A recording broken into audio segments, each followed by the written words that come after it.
It's December 31st, 2019, and I'm prepped and ready to do my December 2019 reading roundup. Now, I was pushing this month, trying to make sure that I met my reading challenge from Goodreads this year that I had set for myself, so I read a few more books than I normally do. So let's get to it. The first one I read was Calypso by David Sedaris, and I both read this book and listened to it via audiobook. I really love David Sedaris. I love to hear him over audiobooks. I've been to a lot of his readings. He is a delight, and he has a very personal way of writing and a personal way of reading his books that makes it, I don't know, it feels like it's your quirky old friend who's telling you, whatever has happened in his life. I love his attention to detail. I love his sense of humor. Hugh, Amy, all of his family, his dad seem really personal and like characters that you know if you've read the series of his books. So it was amazing. It was fantastic. I highly recommend it. I like to save his books for like a road trip because they're like a special treat. It feels like a vacation thing. So this book has been out for a while, but I have not read it yet. So there are definitely elements of it that felt very familiar. I almost had sort of deja vu listening or reading to some of it, but I think it's just because some of his themes and characters are so familiar. So I like I said, I would really recommend this. I'd rush out and buy tickets if he's going to be reading anywhere near where you are. By turns, his subject matter for this book was serious. He talked about his sister Tiffany's death and feelings about that. He talked about his father's aging, his own middle age. And then he has sort of the comic and absurd takes and a little like gross body stuff, but I don't know. I enjoy that too. He talks about having a tumor removed and then looking for a giant snapping turtle to feed it to because that's, yeah. He details some really humorous stuff about his obsessive tendencies towards his Fitbit and his Apple Watch. Some serious stuff about reflections on his mother's alcoholism. I don't know. It's humorous and it's honest, and it felt like a visit with an old friend. So I've already re-listened to several of his portions again just because I enjoyed it so much. And like I said, it was worth sort of a double take on this book. The next one I read was Chief Inspector Armand Garmache, that series by Louise Penny.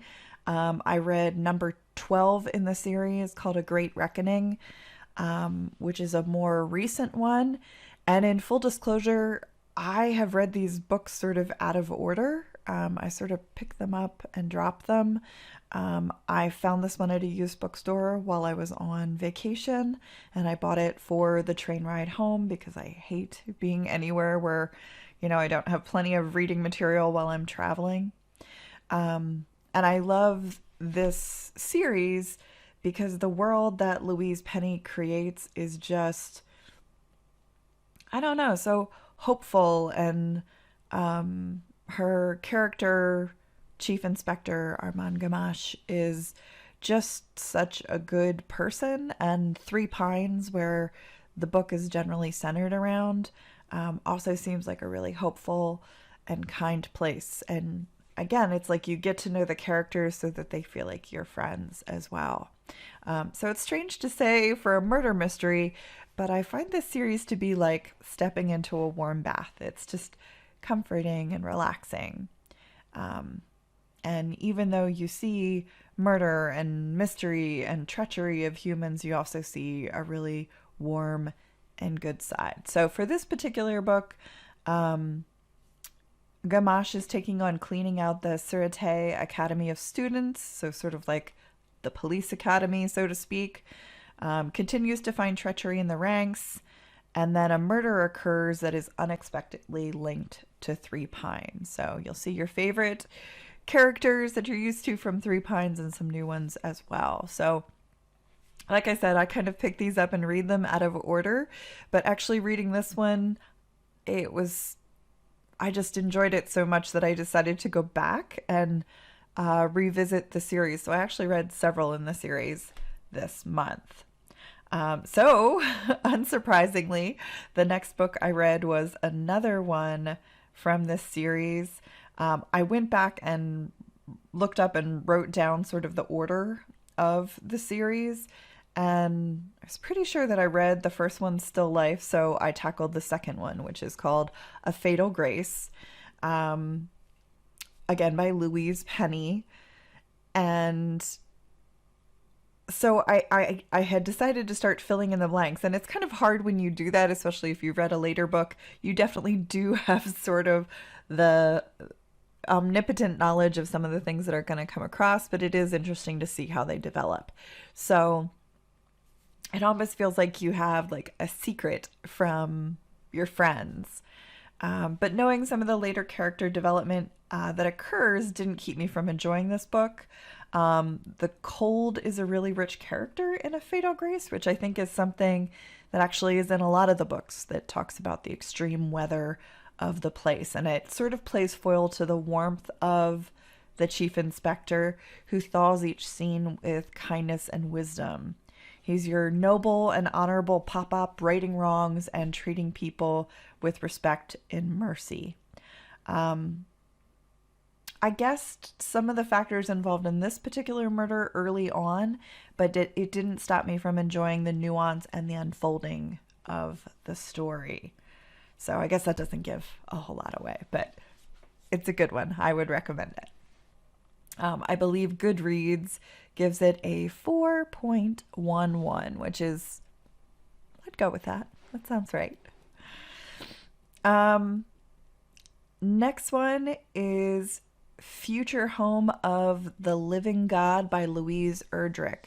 Now, I've read some of Louise Erdrich's other books, and I had maybe higher than normal expectations because of that.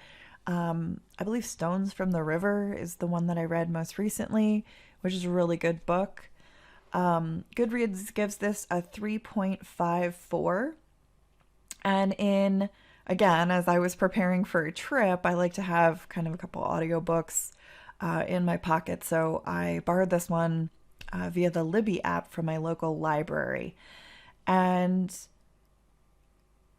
the description definitely intrigued me. It sounded sort of like, if you've watched any of my videos, you know I love like apocalyptic, post-apocalyptic. It sounded like it's set in a world that's kind of on the edge of change, that there's a devolution happening, like a decline in sort of creation is going backwards. So animals, the weather is wonky. She talks about the last time she remembers it snowing as if it's going to be the last time that ever happens. She talks about animals are kind of reverting. She talks about seeing out her back window a giant cat, like a huge, like saber-toothed tiger, bobcat-y thing, grabbing a neighboring dog and devouring it, which points against her for the harming of dogs. I also don't approve of that in the book.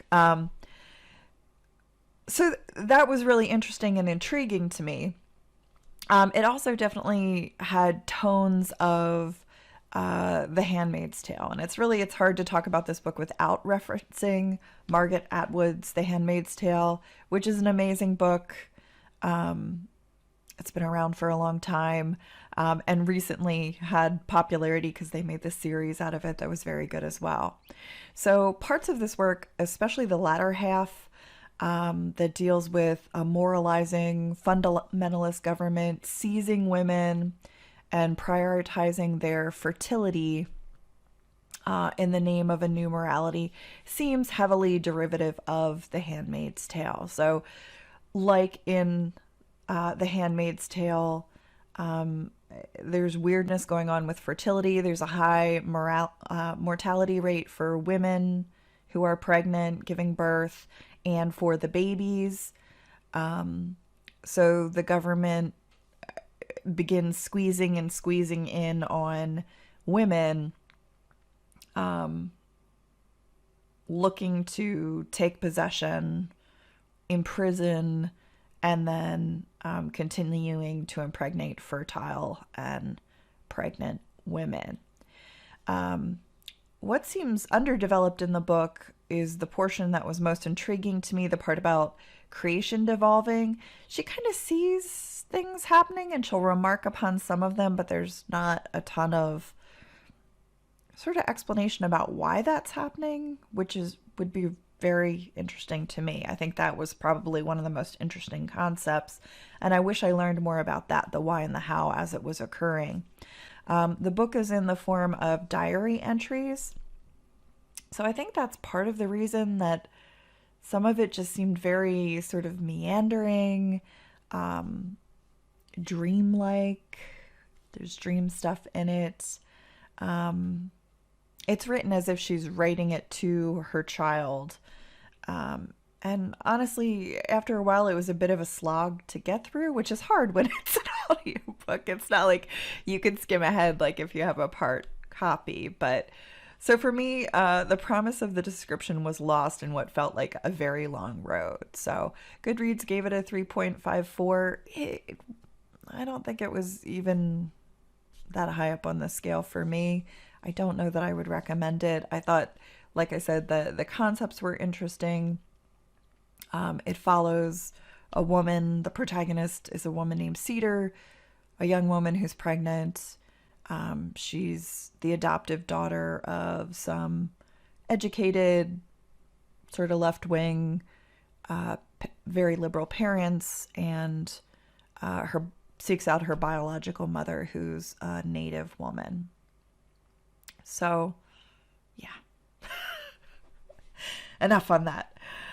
Next one was one of the books that I had scored at the library book sale a couple months ago. It was a young adult book called Unwind by Neal Shusterman. And Goodreads gave it a 4.18, which, ouch, I beg to differ. Normally, I don't mind most young adult books. Sometimes I like them because they seem sort of cleaner, more straightforward. But I think in this instance, maybe the young adult category or who the author was writing towards, they seemed dumbed down. The characters were they were stupid. and I didn't find them believable. Is that a setup to let you know that I'm not a fan of this one? Probably. I'm not a fan. The premise was interesting. It's after what they call the Heartland War, which was a war about sort of abortion, pro-life versus abortion, pro-choice rules. And the outcome was that the government has abolished abortion. And from the time of conception until 13 years old, life is inviolable. So every pregnancy needs to come to fruition.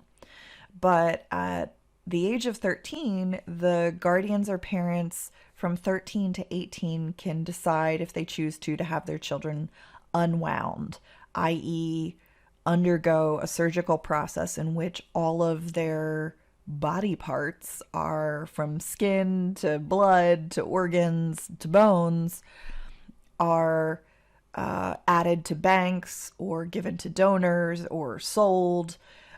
So they consider that the person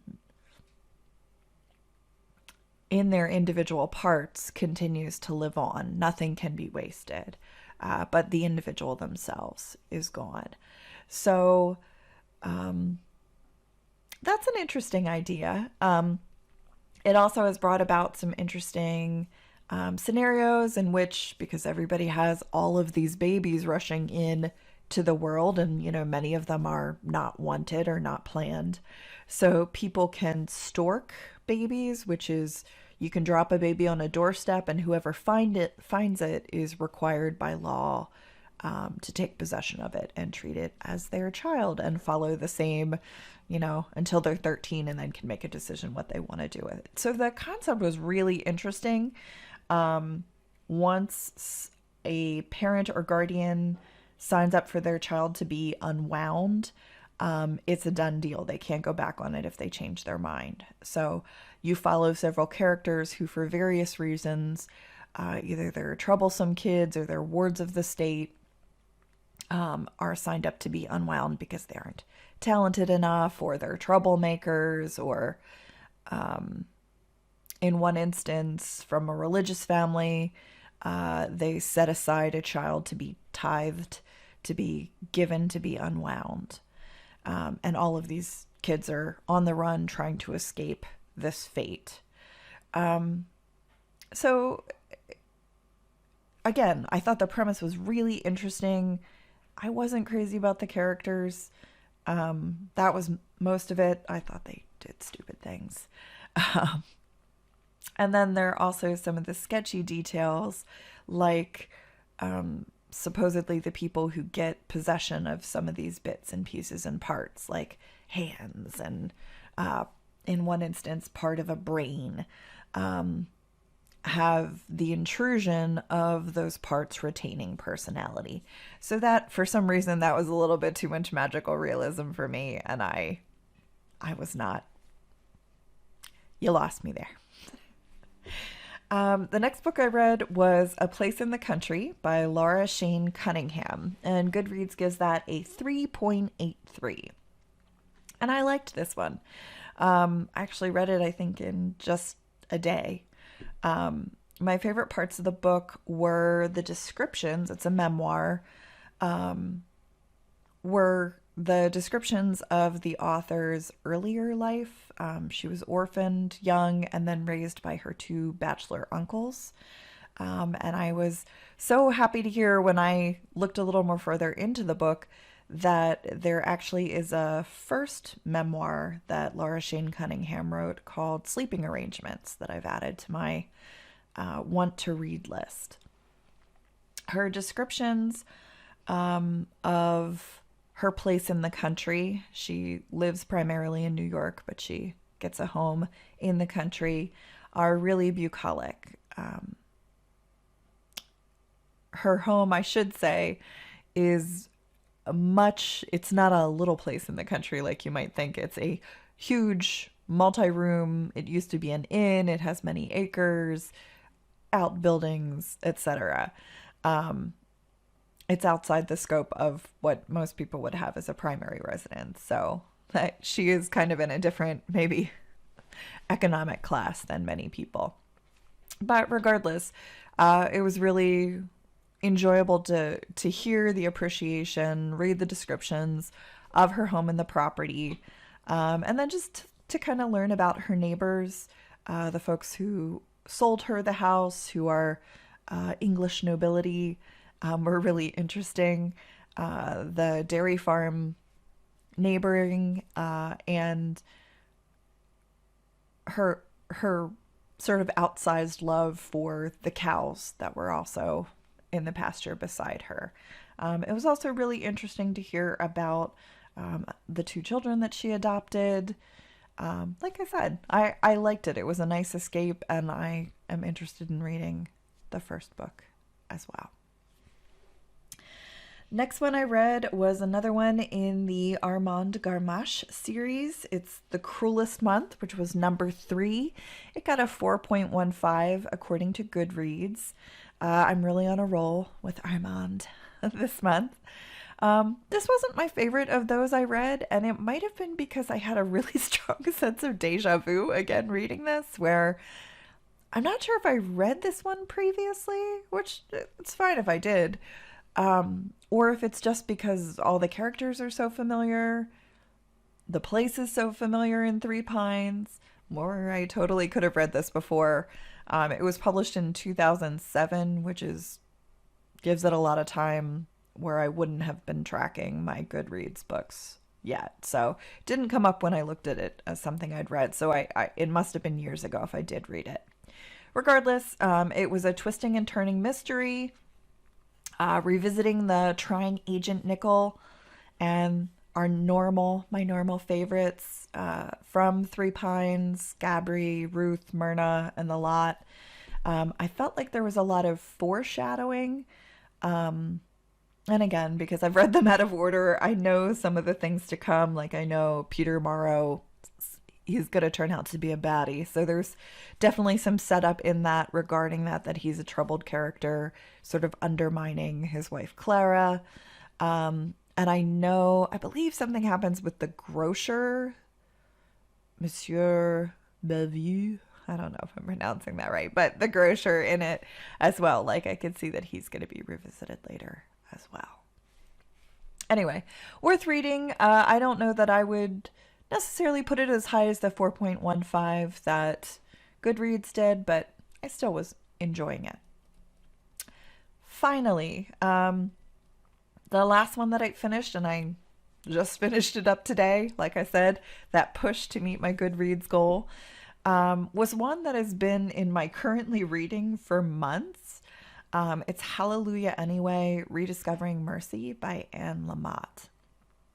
And I really like Anne Lamott. I don't ascribe to, the Judeo-Christian ethic, which Anne Lamott does, but I do enjoy her thoughts on spirituality regardless. This book was a little more meandering, sort of, I guess, scattered, I guess would be a good way to put it, more so than some of her other books. But that's not to say that I didn't really enjoy parts of it, but I think that's why I kept picking up and putting it down for the past months and months. However, I do think that it's a good book. Goodreads gives it a 3.67, if I didn't say that already.